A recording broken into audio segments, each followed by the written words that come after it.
Hello, जय Shri Krishna. How are you? Fine. पढ़ाई कैसी चल रही है भाई घर पे?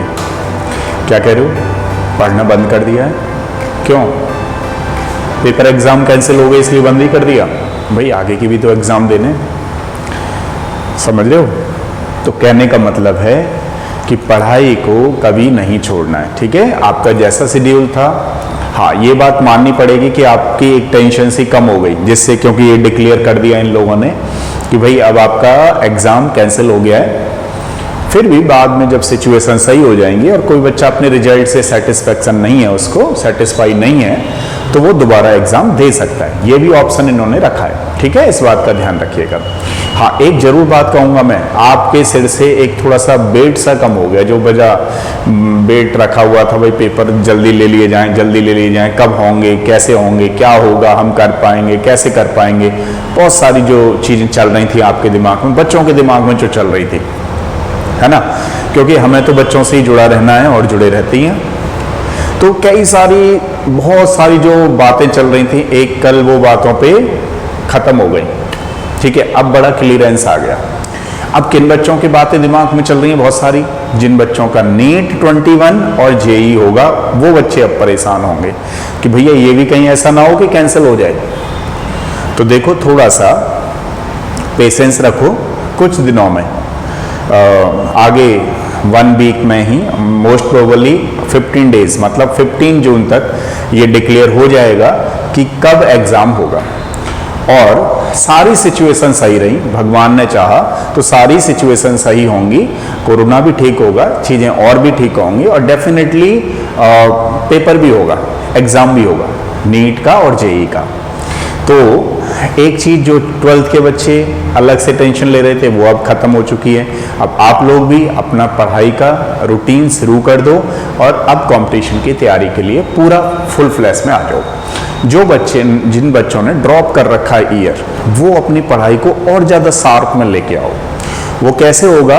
उन बच्चों के लिए फिर कहूँगा कि वीक में एक test, full length test series अब आपको वीकली देनी है और एनालिसिस करना है कि कौन सा पोर्शन आपका वीक चल रहा है, कौन से चैप्टर ऐसे हैं जिनमें आपकी कमांड नहीं बनी है।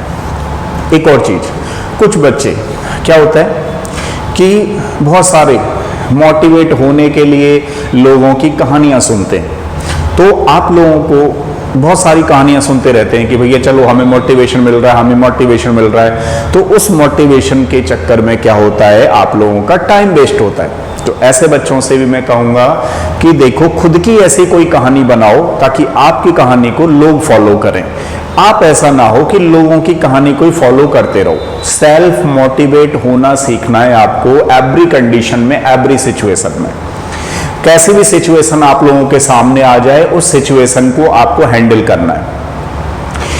एक और चीज जो मैं यहाँ बताना चाहूँगा, अभी कोरोना चल रहा है, मिडिल क्लास की फैमिली हैं, उनके साथ में बहुत सारी चीज़ें खराब हुई हैं, ठीक है? खराब इन द सेंस, किसी के पेरेंट्स की जॉब चली गई, किसी का कुछ हो गया, किसी के साथ प्रॉब्लम चल रही है। तो ऐसे बच्चों को भी बताऊंगा कि आप टेंशन बिल्कुल मत लीजिए, ये आपके स्ट्रगल के दिन हैं और इन स्ट्रगल के दिन को आप बहुत अच्छा करना है आपको, ठीक है? क्योंकि ये दिन ऐसे ही नहीं रह जाएंगे। आप अगर अच्छा पढ़ोगे, पढ़ाई को कभी मत छोड़ देना। पढ़ाई एक ऐसी चीज़ है जो आपको कभी नुकसान नहीं दे सकती, जिससे आपका डाइजेशन कभी भी खराब नहीं होगा, समझ रहे हो? ये आपको बहुत इंप्रूव करेगी पढ़ाई को किसी भी सिचुएशन में। ऐसा नहीं है कि आप सोचो नहीं पापा की जॉब चली गई, ऐसा करके वैसा करके। तो देखो, हाँ बिल्कुल हेल्प करो, आप अपने पेरेंट्स की भी हेल्प करो, क्योंकि मिडिल क्लास फैमिली में बहुत सारा शेड्यूल खराब हो चुका है कोरोना के केस में। मुझे मालूम है, चीज़ों को देखता रहता हूँ मैं, करता रहता हूँ। तो ऐसे बच्चे अपने पेरेंट्स के साथ मिले हुए हैं कि सर मैं इस बार तो एडमिशन नहीं लूंगा।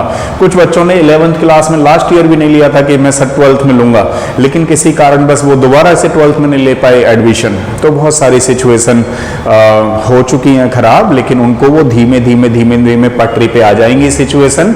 आप अपने अंदर पूरा बिलीव बनाए रखिए, कॉन्फिडेंस बनाए रखिए, डेफिनेटली आपकी सिचुएशन जरूर सही होंगी। लेकिन पढ़ाई को कभी मत छोड़ देना, पढ़ते रहना है आपको, क्योंकि पढ़ाई एक ऐसी चीज है जो आपकी इस सिचुएशन को बहुत इंप्रूव करेगी और आप डेफिनेटली बहुत जितना आप जो सोच रहे हो वो बन भी जाओगे। लेकिन अगर पढ़ाई छोड़ दी तो दिक्कतें होंगी, ठीक है। हम लोग भी थे, अपने पेरेंट्स के साथ हम भी काम करते थे और फिर पढ़ाई भी करते थे, ठीक है। तो अपने जब भी आपको लग रहा है कि इस तरह की सिचुएशन आ गई है, ऐसे बच्चों के लिए मैं फिर दोबारा कहूँगा, बहुत बड़ी चीज़ें खराब हो चुकी हैं इस दरमियान, कोरोना के दरमियान। कुछ बच्चों ने थोड़ा सोच रहे हैं कि पेरेंट्स का हाथ बटाएं, बिल्कुल बटाइए, जो कर रहे हैं उनके साथ करते रहिए, लेकिन पढ़ाई को बिल्कुल मत छोड़ दीजिए।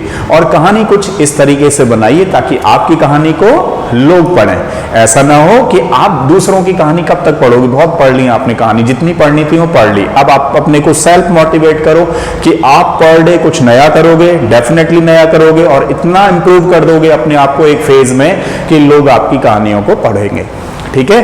तो नेक्स्ट वीडियो में मिलते हैं, तब तक के लिए थैंक यू सो मच।